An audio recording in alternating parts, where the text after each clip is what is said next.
Georgetown Willard.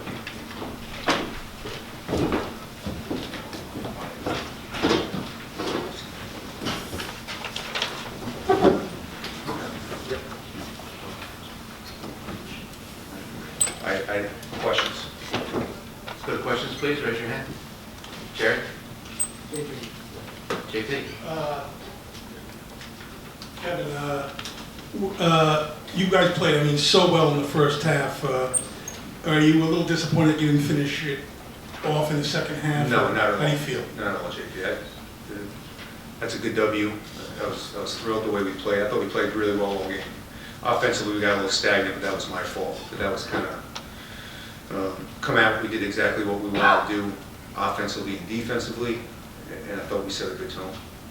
Right here, Jared. Kevin, in your career, where does that first half for Myles rank in the performances you've seen?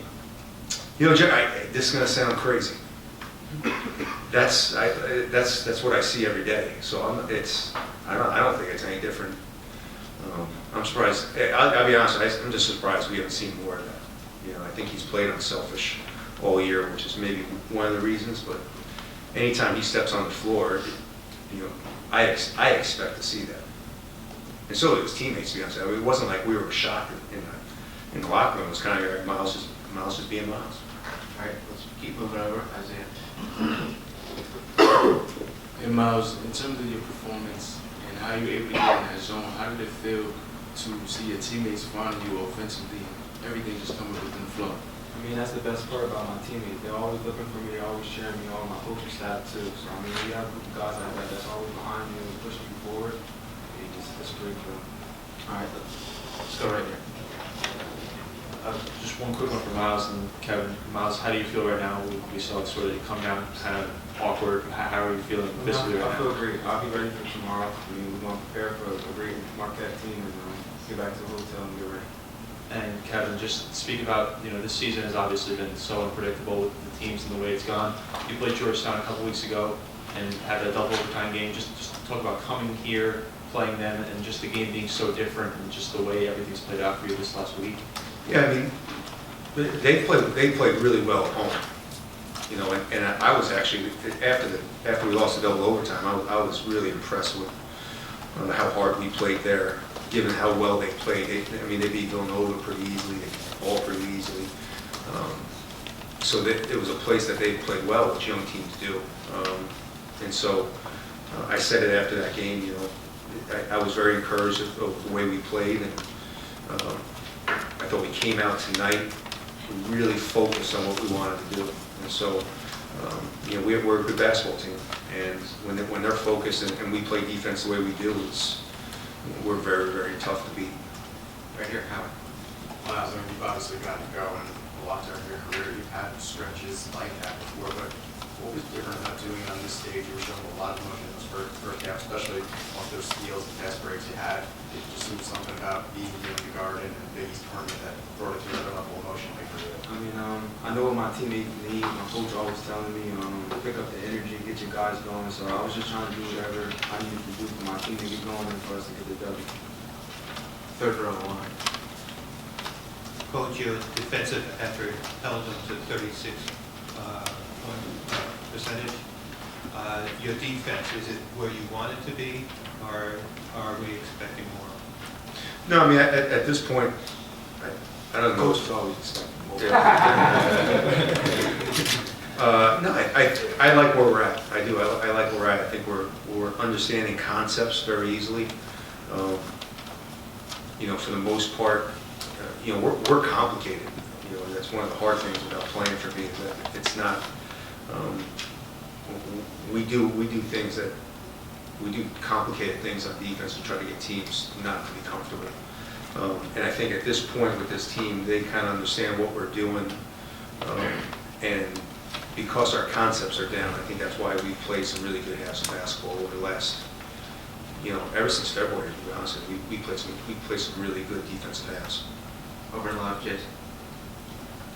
Looking ahead to Marquette tomorrow, Coach, what kind of challenges are they going to present to you tomorrow with having played tonight and obviously with them playing well in their semifinal? Yeah, they played really well.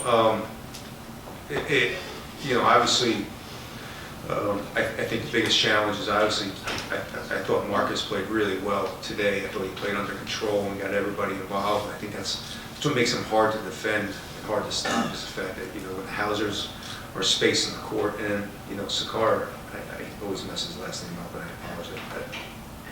Adam, I think when he plays the way he played in the first half, they're really tough to beat. So the good thing is we just played on Wednesday, so the review will be quicker. The guys will understand what we're doing. We'll make some adjustments offensively, make a few tweaks defensively, but for the most part, we're going to have to deal with one of the best players in the country. Right here, Ava. Coach, you talked about your ability to make teams uncomfortable with your defense. Are you more confident in your ability to do that against a team like Georgetown that does have a really young core? It's kind of led by those 3 freshmen. Yeah, I mean, I think that was our whole game plan, was just to make sure if you can get young kids to stop and think about what they're doing on offense, it really takes them out of a rhythm. We were successful at home doing that. We were really successful actually there doing it. We just didn't play well offensively there. And tonight was the same thing, just trying to get, Akinju's so talented, McClung is, and they play with so much emotion when they're making shots. The biggest thing for us was just trying to get them to stop and think, be aggressive with them, and just keep them off balance. JP on the right. For Myles, were you aware that it was a tournament record for the first half? And what does that mean when you think of all the great players who have been in this event in this building? I didn't know that. Tom just told me walking out of the locker room, but it's truly an honor, and it's a blessing to be a man of God to be listed with those people names. Ralph, over there on the right. Myles, one more. At the end of the half, when you really had it working, it kind of seemed like you were testing a little bit. You check at the end with those threes. I was wondering what was going through your mind. You guys had a big lead, so it wasn't like you were going to throw away. Yeah, I just had made like 2 or 3 in a row, and coach called a play for me to get one up. So I just ran a play, and I seen his hand down, and I just tried to let another one go. All right, down in front, Jake. 3 more quick, please. Kevin, after the double-double against Villanova, Sandro goes for 12 and 10, got involved on the defensive end too. What have you seen from him the last few games that has raised his confidence and adds another dimension to his team? Sandro's been an unsung hero a lot this year, just because he's really been really good with pick-and-roll defense. He's battled big guys. He gets a little more down offensively because with the amount of size that he has battled. But I think the biggest thing with Sandro is that he's been more aggressive offensively, looking to shoot, which we've been yelling at him to do for all years, looking for him to be more aggressive. And I just think, if you look at him and Myles Cale, you have 2 sophomores that didn't play a whole lot last year, who now got thrown onto the big stage. And I just think you're starting to see kids grow up and kids get a little bit more confident. That's a good thing. Now, Kevin, when Myles picked up his second foul, you guys were up by 20 at that point, points you already had 2. Was there any consideration, say, not just given where the score was, or? No, I take Q out because Q's emotions run. He'll pick a third up because Q's going to try to be aggressive defensively. It really is the one true blessing about how bad of a defender my guy is over here, is I know that he knows he has 2 fouls, and that I know he ain't picking up a 3rd foul. That's his offense. Yeah,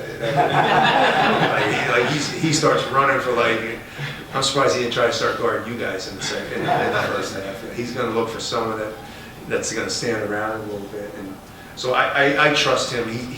This is my 3rd year with him, so I know he knows what's going to go on. And, even though we were up 20, we were in a good rhythm. He was in a good rhythm. I didn't want to take him out. Last question right here. Coach, Myles Cale, you mentioned as of late, 6 threes against Villanova, 3 again today. It seems like just as the season's gone on, he's not only gotten more confident, he's taking smarter shots. Have you felt the same way about that? Yeah, I just think him and Sandro, are guys that they want. I use him as an example. His freshman year, he got taken out every 2 minutes. Every 2 minutes, because it was a disaster. And Sandro and Myles Cale didn't really get that opportunity last year. He got the opportunity as a freshman to play with a group that was still learning. Myles and Sandro played behind 4 seniors, so they never really got the chance to and I just think Myles Cale and Sandro have just extremely steady. They've worked extremely hard, and you're just seeing two very good basketball players start to grow into themselves. Thank you. Thank you.